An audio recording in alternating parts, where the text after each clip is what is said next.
everyone, this is Mrs. H and I am a teacher, and thank you so much for being with my channel. Now today everybody, I'm looking at padlet.com. Rather than looking at it from an interactive basis with your students, I'm looking at it as a helpful to go to place for all my great websites. So this is exactly where I put all my websites, underneath these particular interests and little Padlets. So if you don't know Padlet, it's padlet.com, and this is the dashboard, and I have made 5 different Padlets of different interests. Now I'm going to go into my maths one here, and as you can see, we've got make a Padlet if you wanted to make one, join a Padlet. Let's say you're going to share this out to your students, they will join in with a link there. This is a gallery to see all the different types of Padlets that are already out there that you might want to pick for your kids on podcasting, literacy, about me, organization charts. And there's some very, very good ideas that have already been made and shared with us, the audience, or the world at large. So I'm going to go back, and you can follow this if you like. So these are the Padlets I've made. I just showed you the gallery of other Padlets that other people have made. I'm going to go into my maths one. So I'm going to double click. I've obviously already made this Padlet up. There are different ways to set up your Padlet, and this is one theme.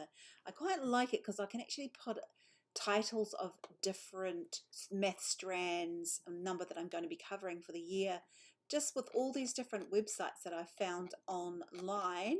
Let's go and add over here geometry. So I'm going to go to a website. I'm going to click anywhere in Google, and I'm going to find site. So a geometric shape site. So we're over here. Let's go and have a look at maybe this one. Put on our website 11 extremely eye-catching geometric website design. So maybe some kids wants to have a look at this, looking at all the hexagon shapes, and maybe they want to make some sort of Canva product for one of their activities. So let's just say this is the site I want. I'm now going into the address bar. You can't see it, but I'm going to click on the address bar URL. I'm going to right click, and then I'm going to copy this URL, and I'm going to go back into my Padlet, which is already open in my tabs, and I'm going to go under geometry and go to plus. So you will see title, write something, you can upload, you can link, you can go to the web, you can add a photo, and of course you've got all these wonderful extra menu bits and pieces. You can add a film. You can actually add your voice on here if you want. You can record your own screen. Padlet is amazing. So let's go into the link here, and I'm going to right click, and I'm going to paste in my website, and I'm going to put in the title.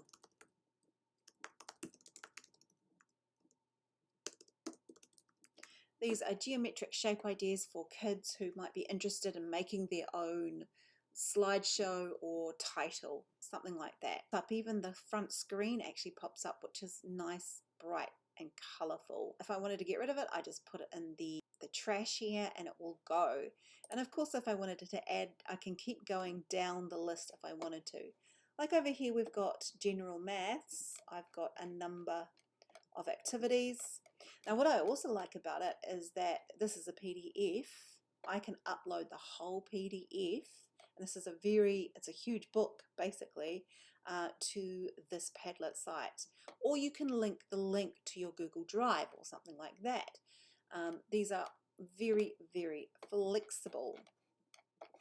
Now I'm going to go out of my maths Padlet, and as you see, we've got literacy resources, and I've set this up in exactly the same way with all my different website ideas, writing resources, reading resources, teachers pay teachers ideas. I actually have a shop called Fun Creatives, and these are just ideas that I'm thinking of, and other ones that I love to find uploaded with Padlet, grammar production and spelling. Now of course I can go on forever and ever and keep adding to these menus here, and that's why I really, really like it. Now there's the little word called Padlet up here. I'm going back in there, and it takes me back to my home page. Let's have a look at some teaching tools that I thought would be good. Again, this is what it looks like. I've added bits and pieces, art ideas, because I'm thinking I've decided to do some portraits and some other things that I might do with my students as time moves on. I do run out of ideas, and I've got some good ideas up here now. Right, let's go back to Padlet. So I'll go into my inquiry ideas. Now this one is a different template. This is pretty random really. It's sort of going around like this. You can just be random. There's a little plus sign down here that I could add in, and that will pop that one up there. So it looks like it's a bit of a trail going on, and then I can just put my little interesting URL in there and it will save again, and you can put in your title. Padlet, just for this idea alone, is really good as a teacher. It's a safe place to keep all your websites, your ideas, even some of your PDFs, which can be really large. And you can pay. This is the free version, and I think in the free version that most people sign up, they'll get about 3 or 4 Padlets. When I joined, I think I got an extra one here, 1, 2, 3, 4, 5, 6. But unfortunately, this one deleted when I upgraded, and it sort of deleted it. But that's okay because I still love Padlet. Let's go and see how much it costs. Here's to upgrade. So it's going to be cheaper if you are in the United States. So for New Zealand, it's $15. Remember, this is New Zealand dollars. American, you can take off a good $5, so it'll be about $11. Is it a lot of money? Yeah, if you're a teacher who isn't on a huge wage, but it's really handy when you can have as many Padlets as you like. Unlimited Padlets, huge files, priority support, domain mapping, and folders where you can put all your things in. So it's pretty good. I hope you enjoyed this quick video on Padlet for you to keep your resources in online. Cheers.